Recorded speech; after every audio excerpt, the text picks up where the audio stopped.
Sesaat lagi Anda akan menyaksikan Indonesia Liars Club. Didukung oleh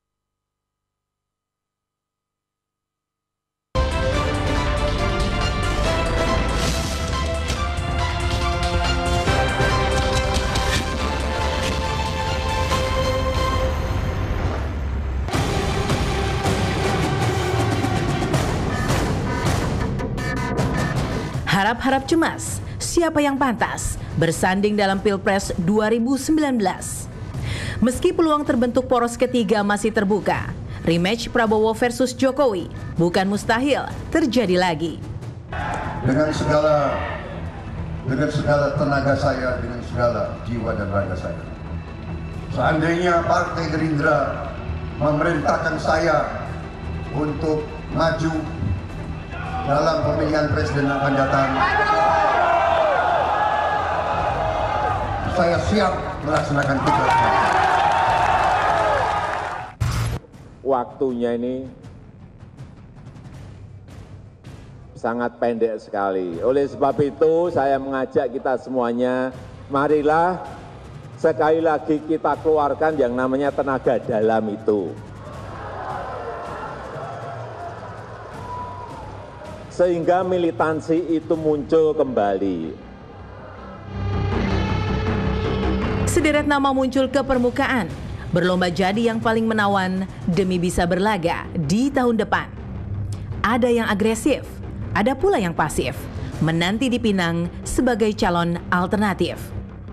Saya siap untuk meraih dan memperjuangkan kesempatan saya untuk memberikan kontribusi terbaik untuk NKRI. Sekali lagi, kalau Republik ini memanggil dan rakyat menghendaki menjadi presiden, saya siap menjadi presiden.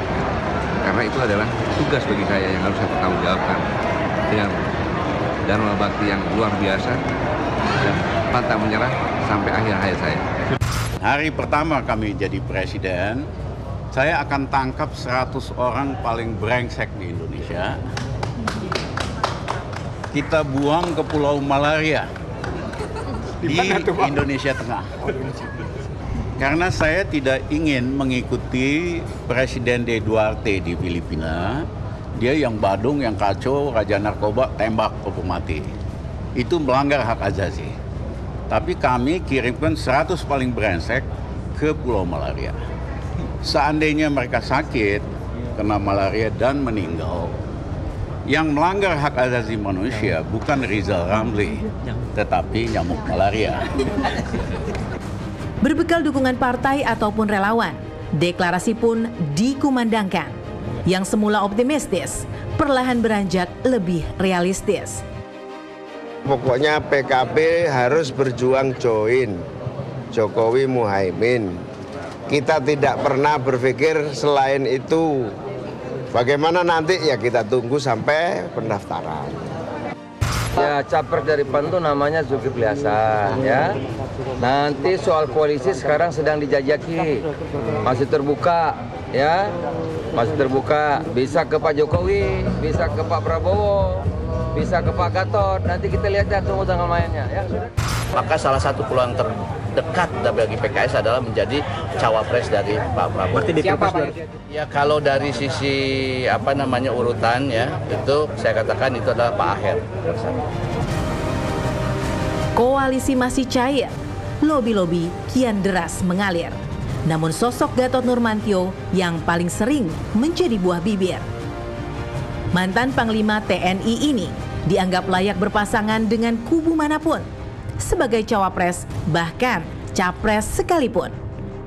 Nah, modal Pak Gatot apa? Satu, dia punya latar belakang militer. Kedua, dia dianggap dekat dengan kelompok umat Islam, katakanlah begitu. Nah, di antara Prabowo dengan Jokowi, siapa yang lebih relevan dengan Gatot? Menurut saya justru menariknya dengan Pak Jokowi. Kenapa? Pak Jokowi sipil, kalau dengan Pak Gatot sipil militer, kan begitu. Yang kedua, Pak Jokowi ini sering diserang dari isu agama, terutama Islam yang kalangan modernis. Di situ Pak Gatot bisa menutupi. Kalau dengan Prabowo Subianto, Prabowo ini segmennya sama dengan Pak Gatot. Walaupun saat ini popularitas Pak Gatot sudah lumayan baik ya, di atas 60%, tapi kan popularitasnya masih kalah dengan Pak Jokowi ataupun Pak Prabowo yang merupakan tokoh lama ya, yang pernah bertarung di Pilpres 2014 ya. Bahkan Pak Prabowo sendiri kan dalam 2 kali Pilpres ikut bertarung ya, sehingga memang namanya lebih dikenal ya. Petahana maupun penantangnya sama-sama punya peluang setara. 4 bulan jelang pendaftaran, garis batas masih bias. Bukan perkara sembarang mencari pasangan Capres 2019. Siapa berlabuh? Siapa karam? Siapa pula yang layak menyandang gelar Sang Kuda Hitam?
Indonesia Lawyers Club malam ini hadir kembali dengan tema Mencari Capres Cawapres 2019. Siapa kuda hitam? Dengan narasumber Ketua Wakil Ketua Umum Partai Gerindra Fadli Zon,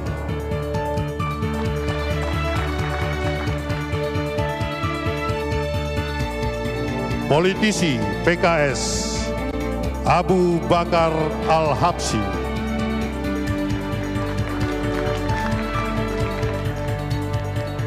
Wakil Ketua Umum DPP PAN Viva Yoga, pengamat politik Rocky Gerung,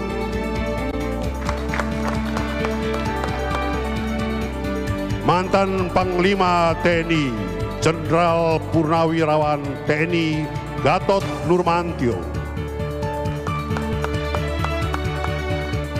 pakar komunikasi politik Effendi Ghazali, Ketua DPP Partai Golkar Andi Sinulingga, Ketua DPP PKB Lukman Edi, Sekjen P3 Arsul Sani, pengamat politik Hanta Yuda, pengamat politik Henry Satrio, pakar hukum tata negara Refli Harun, pengamat politik Yunarto Wijaya, dan hadirin pemirsa, inilah Presiden Indonesia Lawyers Club Karni Ilyas.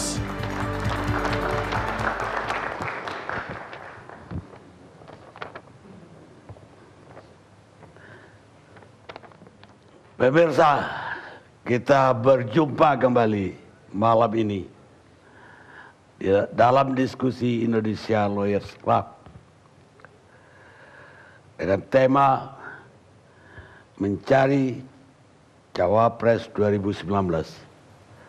Siapa kuda hitam? Kuda hitam ini dalam sebuah perlombaan adalah peserta lomba yang tidak diperhitungkan akan menjadi pemenang. Tiba-tiba justru dia yang menang. Pertanyaannya, dalam pemilu yang akan berlangsung nanti atau Pilpres 2019 akan munculkah kuda hitam tersebut, baik untuk presiden maupun untuk cawapres. Pemirsa, kita masih berkutat dengan topik politik.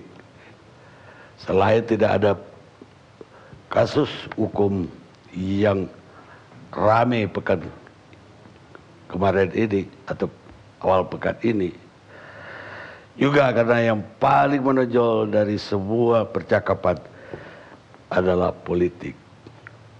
Dan politik dengan hukum itu adalah dua sisi dari satu mata uang yang sama. Karena itu kami pilih topik mencari capres cawapres, siapa kuda hitam tersebut. Pakar hukum atau ahli hukum, bahkan pengacara, sangat banyak menjadi pemimpin atau negarawan di berbagai belahan dunia. Di Amerika Serikat sendiri, dari presiden keduanya, John Adams, yang merupakan wakil presiden pertama, sampai ke Ford, Nixon, bahkan Clinton Barack Obama adalah para pakar-pakar hukum di negara tersebut. John Adams adalah seorang pengacara yang hebat sebelum Amerika merdeka di negara bagian Massachusetts. Dan dia suatu hari bahkan pernah berlawanan dengan cita-citanya mendirikan negara Amerika karena sebagai pengacara. Dia membela seorang tentara Inggris yang menjajah dan kemudian dia dicela di negaranya. Tapi dia tetap konsisten dengan profesinya. Si tentara yang menembak demonstran tersebut dengan argumen yang kuat dari John Adams dibebaskan oleh pengadilan. Dan dia ditawari sebagai kepala kejaksaan di negara bagian tersebut, tapi dia menolak. Dan dia lebih memilih menjadi senator atau orang politik di negara bagian itu yang akhirnya ikut mendirikan negara Amerika Serikat. Jadi hukum dan politik itu dua hal yang tidak bisa dipisahkan. Dan hukum sendiri adalah produk dari politik. Itu jawaban saya kepada banyak suara yang menanyakan kenapa ALC kok lebih banyak sekarang topiknya politik. Kembali ke judul tadi, saya punya kenangan terhadap calon presiden dan calon wapres. Kenangan ini yang belum pernah saya buka ke publik. Malam ini saya akan bikin testimoni untuk ini.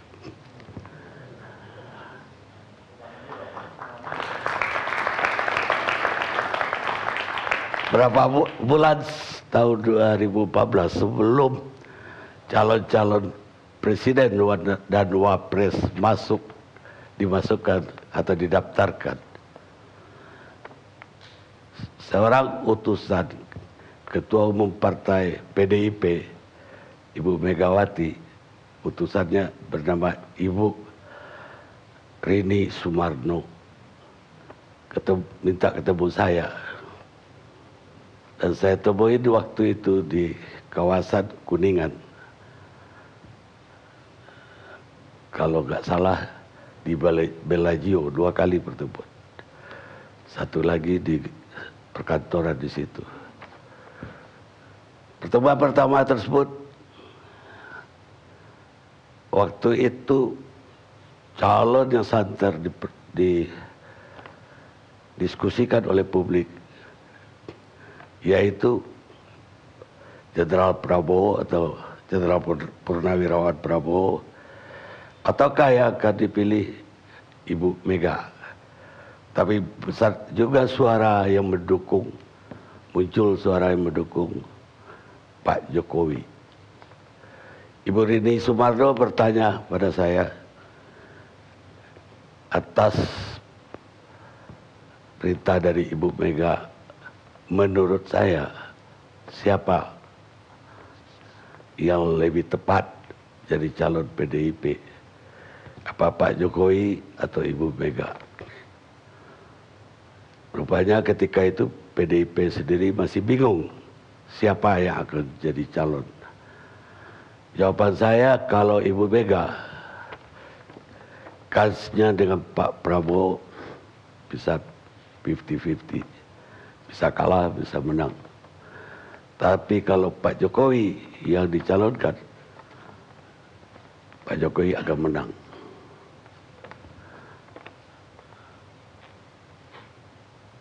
Setelah itu Ibu Rini pergi dan kita berpisah. Berapa bulan kemudian udah sangat dekat dengan deadline, Ibu Rini datang lagi kepada saya. Dia menanyakan hal yang sama Tapi alasan terakhirnya bahwa ini karena sudah deadline akan diputuskan segera. Dan jawaban saya tetap seperti yang tadi. Akhirnya Pak Jokowi yang dipilih oleh Ibu Mega. Ini saya tidak pernah ungkapkan, termasuk kepada Pak Jokowi sendiri. Malam ini saya buka karena suasananya sama dengan ketika 2014.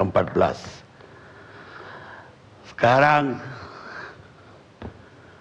mungkin situasi sudah berubah. Musim jangan-jangan telah berganti. Angin telah berubah.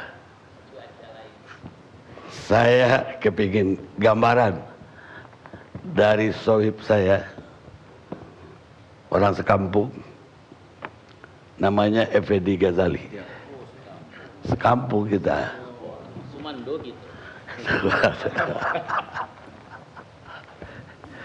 Sumando. Bagaimana penglihatan Bung Effendi Ghazali terhadap sebagai pakar komunikasi melihat percaturan sekarang? Ada Pak Prabowo yang udah pasti mendeklarasikan diri, walaupun belum kata pasti, artinya belum didaftarkan. Menit terakhir juga bisa berubah. Dan di lain pihak yang sudah pasti, petahana Pak Jokowi atau incumbent. Tapi bukan tidak banyak juga yang mencalonkan yang lain-lain. Tapi yang lebih banyak jadi perdebatan orang, siapakah kuda hitam itu? Apakah Jenderal Gatot ataukah Anies Baswedan? Atau yang lain lagi, banyak sekali yang mencalonkan diri. Silakan. Ya. Assalamualaikum warahmatullahi wabarakatuh. Selamat malam, salam sejahtera untuk kita semua. Yang terhormat Datuk Karni Ilyas dan seluruh pemirsa Indonesia Lawyers Club yang tercinta. Ya, ini tadi sudah dimulai dengan sangat bagus ya oleh Datuk Karni Ilyas menceritakan testimoni hubungannya dengan Pilpres 2014. Apalagi topiknya kan mencari Capres dan Cawapres 2019, siapa kuda hitam. Saya akan mengimbangi juga dengan menceritakan hubungan saya dengan kuda hitam. Ini serius nih, karena sebetulnya memang filosofi dari pemilihan presiden itu dalam komunikasi politik adalah horse racing, betul ya, pacuan kuda. Dan kebetulan juga salah satu fauna favorit saya itu Black Stallion, itu kuda hitam. Ini memang ada filosofinya sebetulnya kuda hitam dalam komunikasi politik itu. Memang agak berbeda dengan filosofi jaran goyang misalnya itu ya, itu beda-beda walaupun saya suka dua-duanya. Nah, kuda hitam ini dimulai legendanya dari tahun 1946. Sesudah Perang Dunia Kedua, jadi ada orang namanya Alex Ramsey bepergian dengan ayahandanya menyusuri pantai Afrika Utara naik kapal. Suatu malam dia melihat ada kuda Arab nih yang warnanya hitam sehingga disebut Black Stallion, sedang ditarik-tarik oleh 4 orang, nggak bisa ditarik-tarik. Kebetulan dia memang diminta membawa gula yang begitu besar, barangkali gula atau madu Arab juga bisa gitu kali ya. Ditarik-tarik. Nah, ditarik dengan kasar. Malam harinya Alex Ramsey ini berusaha untuk menyelamatkan kuda itu, tapi apa daya ada badai dan petir, kapal itu tenggelam dan ternyata singkat cerita cuma Alex Ramsey dan kuda hitam ini yang selamat. Lalu dibawa ke Amerika, dilatih oleh Henry Daly namanya. Nah, tetapi pada waktu itu kuda ini walaupun berlari sangat kencang ternyata tidak bisa ikut kompetisi karena tidak punya silsilah lahir sebagai kuda apa gitu, dan ibaratnya kalau sekarang itu nggak punya kartu tanda anggota lah gitu ya untuk masuk ke dalam sebuah horse racing gitu.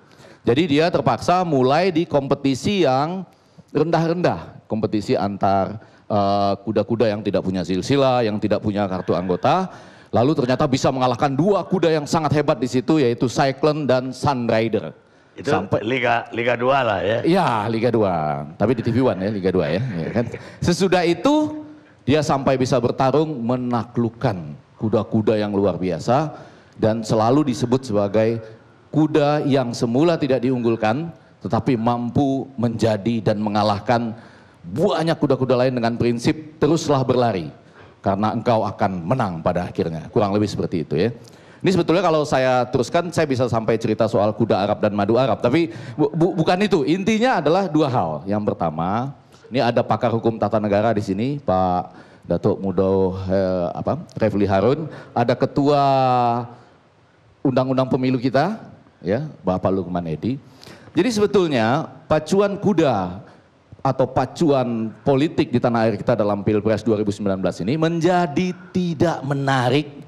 Ya, karena kalau ideologi politik sudah lama dikebumikan kita sudah tahu. Tapi peradaban politiknya dikebumikan antara lain oleh teman-teman kita di Mahkamah Konstitusi. Karena inti dari demokrasi itu adalah tersedianya banyak pilihan dan kemudian juga tidak masuk akal bahwa ada pilpres, nanti presiden yang terpilih akan diperkuat oleh ya parlementer atau sistem setengah parlementer itu oleh anggota parlemen yang dipilih 5 tahun lalu dan diharapkan mudah-mudahan mereka tidak pensiun atau tidak meninggal 5 tahun yang akan datang ya untuk memperkuat sistem presidensial itu ya. Nah, ketika peradaban politik itu sebagian dikebumikan, maka sebetulnya ada sebuah inspirasi yang menarik dari kuda hitam ini, yaitu saya mengusulkan supaya sekarang kita mulai kembali membuka sebuah konvensi ya politik ya yang orang nanti Datuk Karilias kalau saya sebut konvensi orang pasti akan bilang wah dulu ada konvensi partai ya Golkar begitu, partai Demokrat juga begitu. Jadi seakan-akan peradaban politik yang mau dibangun melalui konvensi itu sudah pasti akan gagal.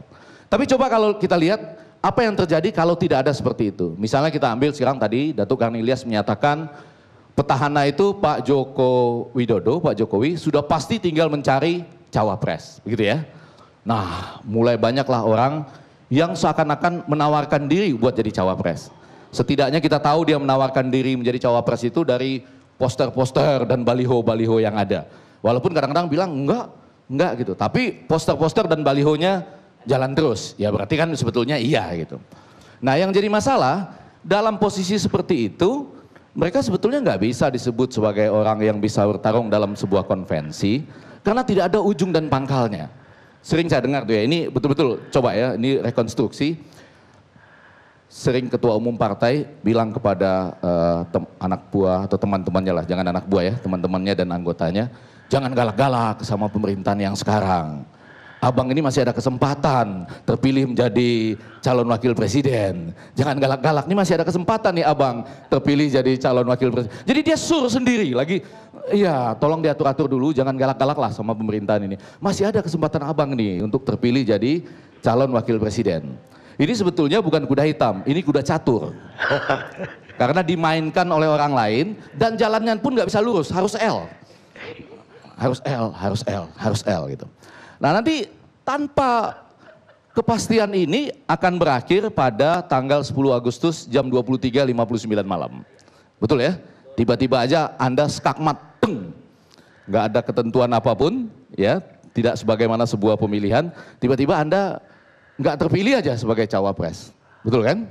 Dan begitu Anda tidak terpilih sebagai cawapres, Anda nggak bisa ngapa-ngapain lagi. Mau protes apa? Uang waktu pendaftarannya udah selesai jam 23.59. Anda tidak akan pernah bisa menjadi kuda hitam. Nah yang menarik, saya ingin memberi contoh bahwa konvensi itu sebetulnya bisa dimulai dari yang kecil saja. Misalnya sekarang ini ya, dari kubu yang lain. Tadi sudah kan kubunya Pak Joko Widodo. Sekarang ada Pak Bang Fadlizon, Gerindra dan PKS misalnya ya. Ini saking akrabnya, bajunya aja malam ini udah agak mirip gitu ya. Jadi ini kedua orang. Nah, jadi kalau selama ini mereka terkesan bagi publik, itu Datuk Karnilias itu terkesan bahwa Gerindra pasti mencalonkan Pak Prabowo sebagai calon presiden. Nah PKS juga bilang, ya karena dua ini cukup kan, sudah pasti cukup. PKS juga bilang, kami juga akan mendukung ya pencapresan dari Pak Prabowo, asal cawapresnya dari kami. 1, 2, 3, 4, 5, 6, 7, ada 9 nama gitu ya. Dan ini akan bisa tarik menarik terus, sampai nggak ada ujungnya, ya kan? Nanti akan mungkin terjadi kemungkinan ya, bisa jadi 3 kemungkinannya. Yang pertama, kalau ini nggak cocok, ya, walaupun senyum-senyum ini seakan-akan sudah pasti cocok, belum tentu juga ini sampai saat terakhir nanti. Kalau ini tidak cocok, kalau ini nanti tidak cocok, maka kita itu tidak akan pernah punya pesaing yang kuat ya. Kalau kita sampai menghasilkan calon tunggal, nah itu kita tidak menghadapi kuda hitam, enggak menghadapi kuda hitam.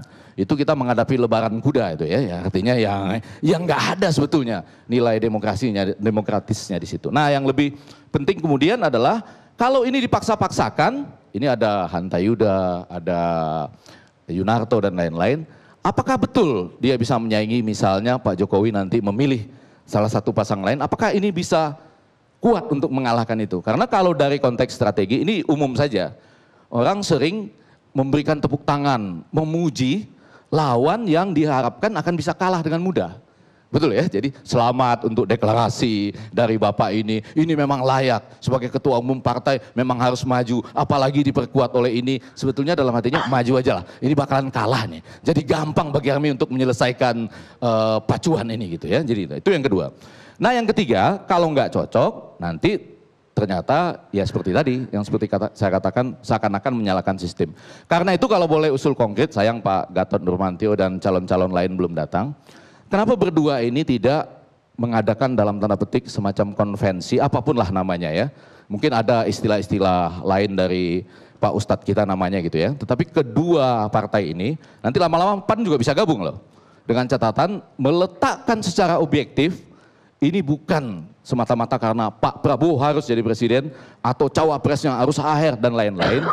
Tapi kami mengadakan konvensi dengan harapan siapapun yang paling tinggi dalam konvensi, walaupun hanya 2 partai ini, dia akan menjadi calon presiden dan nanti yang nomor 2 akan menjadi calon wakil presiden. Dengan demikian kita harapkan bahwa ini betul-betul bisa menjadi pasangan yang karena nanti dalam konteks itu disurvei oleh publik, dia akan menjadi pasangan yang memang diharapkan akan menang. Jadi bukan prinsipnya itu asal nyapres, itu kalau asal nyapres artinya selalu ada di kertas suara, di pemilu ini ada, di pemilu 5 tahun, besok ada lagi, bukan asal nyapres, tetapi ini demi menang.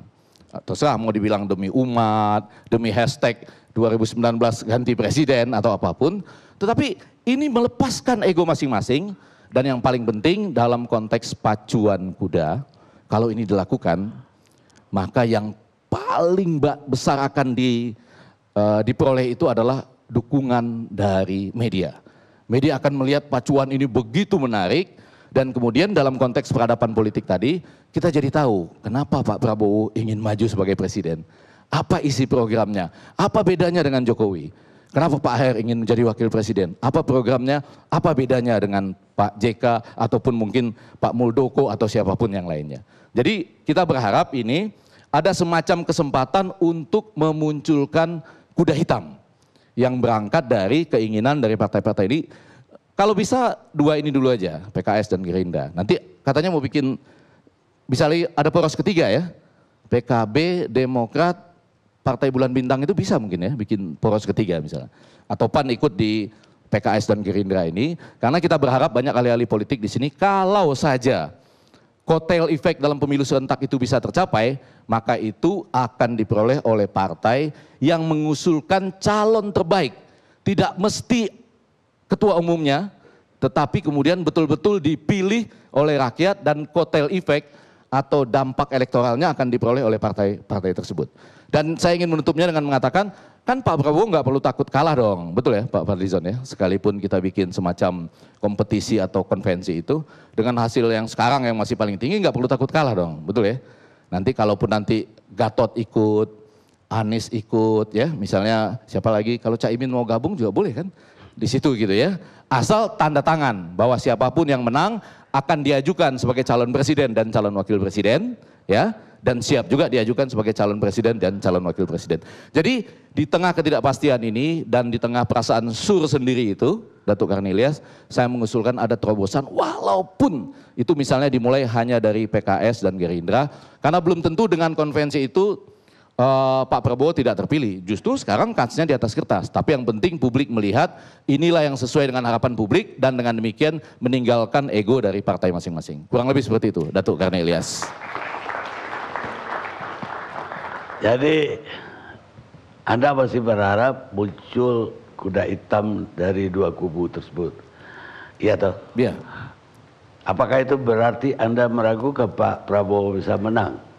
Oh, kalau saya justru pada malam ini berada dalam posisi ingin menyaksikan sebuah mohon maaf ya, horse racing atau kompetisi yang luar biasa, dan karena itu saya memberi harapan bahwa Pak Prabowo itu kalau dilakukan semacam kompetisi terbuka gitu ya dengan teman-teman PKS juga berdua, jangan ketawa-ketawa aja Pak Ustadz. Iya, misalnya begitu, ada peluang justru Pak Prabowo misalnya tetap sebagai capres, lalu siapa nanti yang masuk sebagai cawapresnya? Siapa tahu cawapresnya Anies Baswedan misalnya, boleh kan? Karena ini kan kompetisi. Tapi Anies nggak masuk dalam 9 calon. Oh iya, nggak apa-apa. Tapi kan kalau berharap konvensi seperti tadi, mengingatkan Black Stallion tadi yang ditemukan sejak tahun 1946, dia ada kesempatan untuk bertanding dulu kan dengan hasil-hasil elektabilitas yang ada. Yang paling tinggi boleh masuk mendaftar di konvensi kedua. Nah, saya sudah membahas sejarah Black Stallion loh, Datuk Karni Ilyas. Jadi mudah-mudahan sejarah ini bisa menginspirasi paling tidak 2 partai dulu aja. Karena mereka mampu punya tiket dan juga mampu misalnya melakukan itu. Tapi pertanyaan saya tadi adalah itu, sama dengan pertanyaan Datuk Karni Ilyas. Apakah Bang Fadlizon misalnya masih yakin bahwa Pak Prabowo sekalipun ada kompetisi gitu ya, ini seperti sebagai harapan publik, itu tetap bisa unggul sebagai calon presiden misalnya gitu. Baik, kalau itu dilakukan, menurut Anda yang mana lebih bisa jadi kuda hitam antara Jenderal Gatot atau Anies Baswedan? Ini pertanyaan yang bersifat ini agak bahaya karena kalau pertanyaan ini disampaikan mengingat pacuan kuda biasanya diakhiri dengan taruhan ini ya, karena kan Anda tahu kan orang memprediksi. Enggak, kalau saya lebih ingin mengatakan berikan kesempatan dulu baik kepada Pak Gatot, Anies Baswedan, kemudian juga masih banyak yang lain kan yang mungkin ingin masuk. Bang Zulkifli Hasan, kalau misalnya tiba-tiba PAN mengatakan kalau gitu kita konvensinya bertiga lah gitu ya. Nah, Bang Zulkifli Hasan juga masuk. Ini sudah melihat-lihat ada juga kemungkinan. Ya kan, Caimin juga ikut masuk berempat konvensinya gitu ya kan. Karena bisa juga nunggu-nunggu dari Pak Jokowi juga nggak apa-apa. Nunggu-nunggu sampai jam 23.59 pada tanggal 10 Agustus kurang lebih begitu ya kan. Nanti kalau terpilih syukur alhamdulillah, kalau enggak jadi kuda catur yang tadi kan, yang jalannya L gitu. Baik. Jadi ini semacam konsultan untuk PKS dan Gerindra. Untuk Demokrat juga, untuk PKB juga, untuk Pak Jokowi juga ya, untuk mencari cawapres juga perlu dibikin semacam konvensi lah ya. Pemirsa, kekuasaan itu selalu berpikir bahwa dia melakukan tugas melayani dan menjadi wakil Tuhan. Padahal pada saat yang sama kekuasaan itu melanggar semua hukum dan aturan yang ada. Itu kata John Adams tadi, Presiden kedua Amerika. Karena itu John Adams kepingin mendirikan negara Amerika yang kekuasaan itu harus tunduk kepada hukum, bukan kepada orang-orang. Itulah pikiran pakar hukum terhadap sebuah negara.